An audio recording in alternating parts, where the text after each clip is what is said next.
Morning to all my dear student. जैसा कि आप सभी को हमने बोला था कि हम इसके बाद का लेक्चर मानव में श्वसन तंत्र पढ़ाएंगे उसमें, तो आपके लिए ये लेक्चर लेकर आ गए हैं। तो आज हम स्टार्ट करने जा रहे हैं मानव में श्वसन तंत्र, रिस्पायरेटरी सिस्टम ऑफ ह्यूमन। ठीक है, रिस्पायरेटरी सिस्टम ऑफ ह्यूमन के बारे में अब हम लोग स्टडी करेंगे।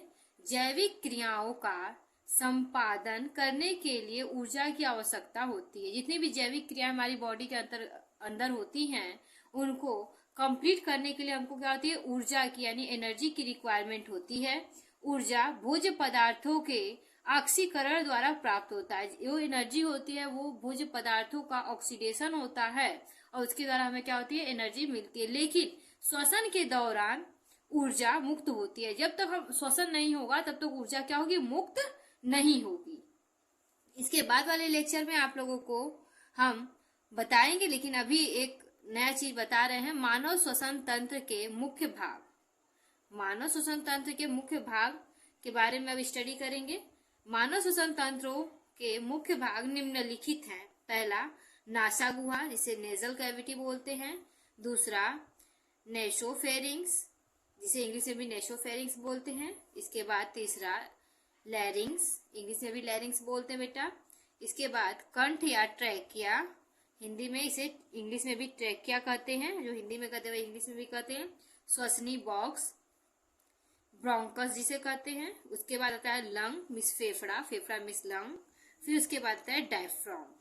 ठीक, अब इसके बाद हम आप लोग को चित्र को बताने जा रहे हैं। इसमें लगभग हर बार बोर्ड में क्वेश्चन पूछा जाता है कि श्वसन तंत्र से आप क्या समझते हैं, उसका चित्र द्वारा उसे स्पष्ट करिए।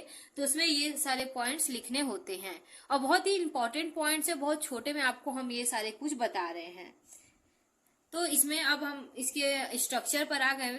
तो नेजल कैविटी से यानी नासा गुहा से क्या होता है, वायु हमारी बॉडी के अंदर किसमें, नेसोफेरिंग्स में जाता है। नेसोफेरिंग्स से फेरिंग्स में जाता है। फेरिंग्स के बाद लेरिंग्स में, फिर ट्रैकिया में। ट्रैकिया के बाद दो भागों में बढ़ जाता है, जिसे अब उसके बाद किस में जाता है, लंग्स में जाता है। लंग्स में ब्रोंकाई होता है, उसमें जाता है। अब ब्रोंकाई से बाद ये अंगूर के गुच्छानुमा संरचना जो होती है ऐसे, इसको क्या होता है, एल्वोलाई, एल्वोलाई में जाता है।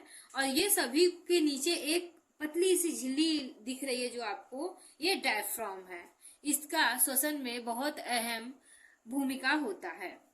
अब हम पढ़ेंगे, आगे देखेंगे कि इसके क्या पाथ होता है, किस वे में ये आगे बढ़ता है। जैसे कि पूरे एटमॉस्फेयर में एयर है, एयर को हम नेजल कैविटी से लेते हैं, ठीक है, नेजल कैविटी से।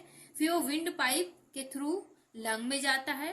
लंग से अब वो कहाँ जाएगा, ब्लड में। अब ब्लड में O2 क्या होता है, पूरे ब्लड में O2 क्या होगा, जाएगा जब, तो वो पूरे बॉडी में फैलेगा। ठीक, और जैसा कि हम लोग भोजन किए होते हैं तो उसमें C6H12O6 होता है यानी ग्लूकोज होता है। वो O2 यानी ऑक्सीजन के प्रेजेंस में किसमें कन्वर्ट हो जाता है, CO2 यानी कार्बन डाइऑक्साइड में, H2 यानी जल में। और उसके साथ ही 38 मोल ऑफ ATP का फॉर्मेशन करता है। ATP मीन्स एडिनोसिन ट्राइफॉस्फेट का फॉर्मेशन करता है। इसके नेक्स्ट वीडियो में आप लोगों को हम बताएंगे कि किसमें लंग के द्वारा, किसमें गिल्स के द्वारा, किसमें स्किन के द्वारा, या फिर और भी बहुत सारे पार्ट्स है, किस जानवर में या किस एनिमल में किसके द्वारा रिस्पायरेशन होता है। इसके बाद नेक्स्ट वीडियो में आप लोग को लेकर आने वाले हैं, तो नेक्स्ट वीडियो जरूर देखिएगा। Okay, thank you.